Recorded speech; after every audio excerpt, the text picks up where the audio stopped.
Hi everyone. In this video, we'll be discussing the sci-fi thriller Snowpiercer. The story is set in the near future, where a failed scientific experiment has turned Earth into a frozen post-apocalyptic wasteland. The remaining survivors live aboard a constantly moving train that circles the globe. Inside the train, society is starkly divided.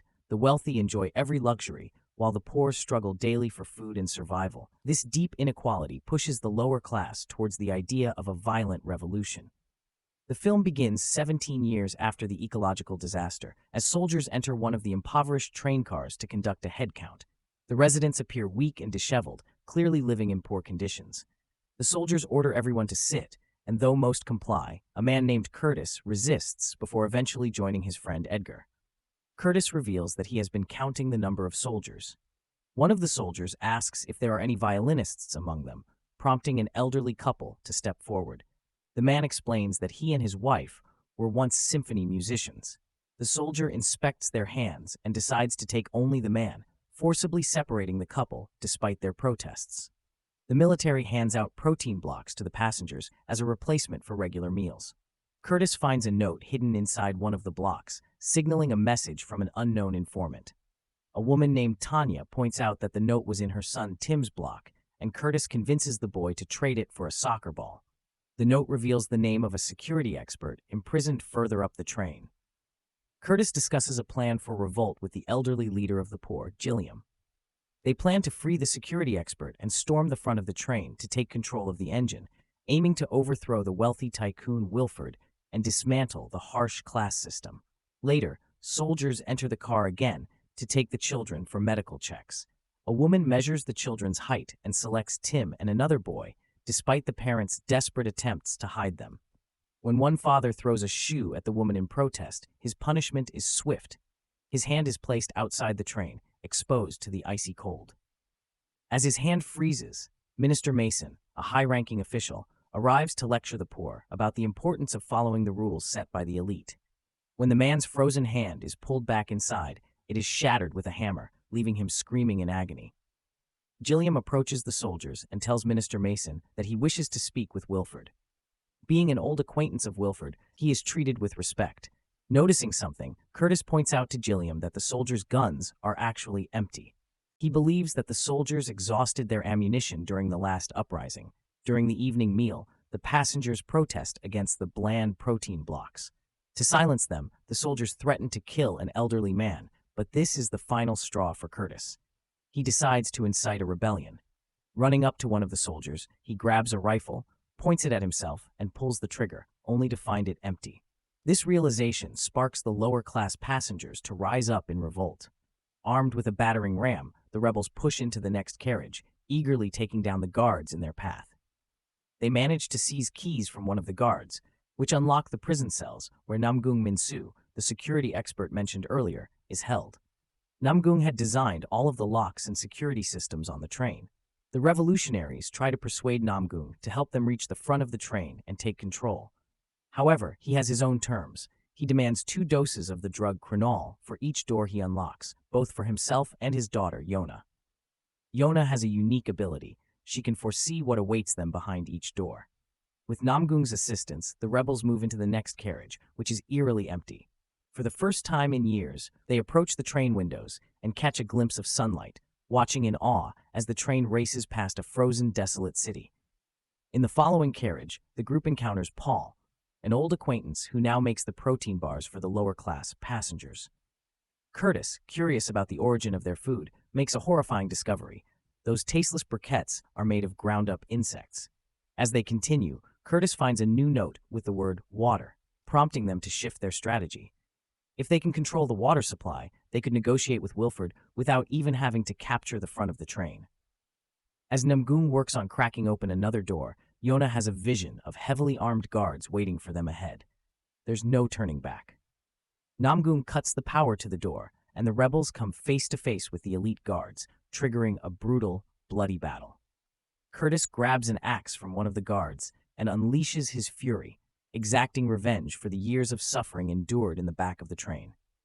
The carnage is briefly halted when the conductor announces through a loudspeaker that they are approaching the Catherine Bridge, marking New Year's Eve. The guards pause to congratulate each other, but Curtis's anger boils over. Minister Mason steps in again, delivering a pompous speech accusing the lower class of being ungrateful to Wilford. Unable to hold back, Curtis hurls an axe at her, but it misses. The guards, now equipped with night vision goggles, have the upper hand as the train enters a long tunnel following the bridge. Namgung warns the rebels, calling them fools for not realizing what's ahead. The battle intensifies in the darkness, and the rebels begin to take heavy losses. On the verge of defeat, Curtis remembers a boy with matches. He shouts for light, and his voice echoes through the train. The boy quickly lights a makeshift torch, and soon the rebels regain their fighting spirit, using the flames to turn the tide of the battle. During the chaos, Curtis manages to wound Mason, stabbing her in the leg. He now has the perfect opportunity to take her hostage and gain control over the guards. But at that moment, he notices his friend Edgar being held by a thug. Curtis is forced to make a devastating choice: save his friend or continue the fight for freedom. In the end, Curtis chooses to capture Mason, while Edgar is tragically killed by the guard. Mason, in a panic, orders the guards to lay down their weapons. With control of the water car, the rebels are able to wash off the blood from their battles. As they interrogate Mason, she provides no valuable information, but reveals that Curtis has been under surveillance for some time. She knows he won't doom his people by cutting off the water supply to the entire train. Mason tries to strike a deal, offering to guide them through the train's security in exchange for her life.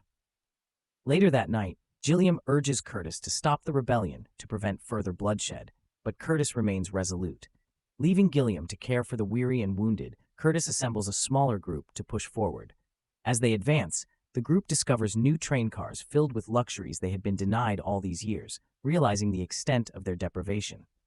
In one car, they come across a large aquarium where seafood is farmed. Mason suggests they try the sushi, which is only prepared twice a year to preserve the aquarium's delicate ecosystem. After the meal, Mason leads them to a classroom filled with privileged children, all offspring of the upper class. There, the children are taught propaganda about Wilford and the train's unending journey through the frozen wasteland. The teacher sings praises of Wilford and shows a video about the Icy Seven, the first rebels who leapt off the train, supposedly to their deaths. The teacher repeats the mantra that anyone who steps outside the train will die, reinforcing the fear of the outside world. As the rebels prepare to move on, a delivery man arrives with New Year's gifts, accompanied by the violinist from earlier. He hands out hard-boiled eggs to everyone, ignoring the presence of the lower-class passengers. Curtis finds an egg with a note inside that says blood. At that moment, the delivery man pulls out a gun hidden among the eggs and opens fire on the rebels. The teacher also retrieves a machine gun from the gift basket and begins shooting, but she is swiftly killed by a precise stab to the throat. Suddenly, a live broadcast appears on a screen, showing one of the guards executing Gilliam in cold blood. Devastated by his mentor's death, Curtis shoots Mason in the head as she sobs. The surviving rebels move forward into the elite train cars, encountering stunned rich passengers along the way. Soon, they engage in another violent battle with the guards and emerge victorious, but their triumph is short-lived as another member of their group is killed, and Tanya is fatally wounded. Before dying, she begs them to find her son, Tim. Only Namgung, Yona, and Curtis remain.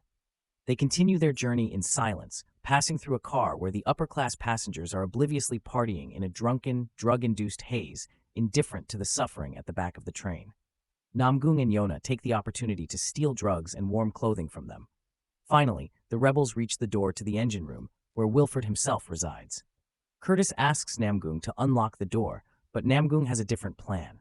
As they prepare, Curtis confesses to Namgung about his early days in the tail car. Before the protein blocks were introduced, the desperate survivors had to resort to cannibalism to stay alive. That's when Curtis realized that the most desirable meat was that of babies, and he despises himself for having that knowledge. It's the very reason he's so determined to confront Wilford, to make him pay for everything the lower class has suffered. Namgung then reveals that he has been stockpiling chronol to create explosives and blow open the door to the outside world. Based on his observations, he believes the Earth is warming again, giving humanity a chance to survive beyond the train. Just as Namgung prepares to ignite the fuse, a woman dressed in black steps out from the first car, shoots him, and invites Curtis to dine with Wilford. Inside the front car, Curtis finally meets the man who has been responsible for destroying the humanity within him all these years. Wilford greets Curtis as the first rebel to reach him and reveals a disturbing truth. The revolts were orchestrated by him and Gilliam to manage population control and preserve the train's delicate ecosystem. The revolt was intended to stop at the Catherine Bridge, but Curtis's rebellion went beyond the plan, costing Gilliam his life. Meanwhile, outside the room, Namgung regains consciousness and single-handedly fights off a group of elite guards as Yona works to unlock the door. Wilford shows Curtis the train's perpetual motion engine and hands him a note that reads, "Train." He offers Curtis the chance to take his place as the new leader, assuring him it's the only way to maintain order and protect the fragile balance on board. Yona finally bursts into the room, rushing toward Curtis for matches, but Curtis, momentarily swayed by Wilford, pushes her away. Unfazed, Yona starts prying up tiles on the floor with a fork, revealing a child hidden beneath the machinery. Wilford explains that young children are needed to keep the engine running, which is why they've been abducting children from the lower class. This horrifying revelation is the last straw for Curtis, who knocks Wilford unconscious and sacrifices his own arm to jam the engine. He tosses Yona the match, and she lights the fuse. Curtis and Namgung shield the children from the explosion as the blast triggers an avalanche, causing parts of the train to derail and tumble into the abyss. As the train grinds to a halt, Yona and the rescued boy step out into the snow, wrapped in fur coats. For the first time, they stand on solid ground. Though cold and hardship await, there is hope. Off in the distance, the children spot a polar bear, proof that life has survived in the new world. Thanks for watching, everyone. Don't forget to subscribe to our channel and let us know in the comments which movie you'd like us to cover next.